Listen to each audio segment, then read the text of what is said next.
And Chris, I think what you said at the beginning about confusion and fragmentation was really, really important for our work as a committee. And you addressed the question of confusion in that very powerful story you just told. Could you comment briefly on combating fragmentation? So that's a very interesting question, and part of the so one of the things that is happening really within that fragmentation is that people's intuitive, instinctive sense of what is meaningful action in response to climate change, that's the thing that's fragmenting. And that's the thing that gets very different felt senses, intuitive, instinctive, automatic responses in different people. So some people, as I mentioned, want to overthrow capitalism, some want to change within the current system, some want to do nothing at all within that system.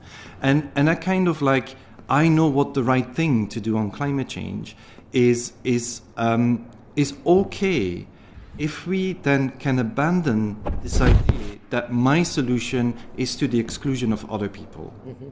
So we need to get to a sense where we understand that we need to throw the kitchen sink at this. We need to do all of these things, all of the things we currently can imagine.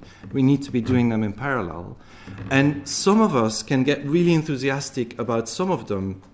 Community growing, local food schemes, organic food schemes, international protest or international policy trying to influence. So all of us have like this niche interest that we can pursue and that we can put our force and metal behind this.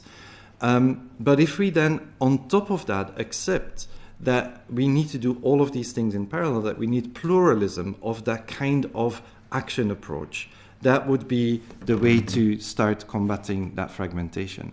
And that includes then this idea that we need all of these different types of action stories being told, not just the one about international policy, or not just the one about retrofitting your homes, but also about the ones that maybe on the sum of it don't seem to be reducing carbon emissions that much.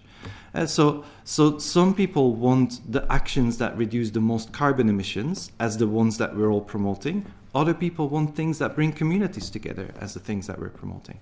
So there needs to be a space rather than this fragmentation being a bad thing. It could be a good thing if it came with this sense of pluralism about what was good.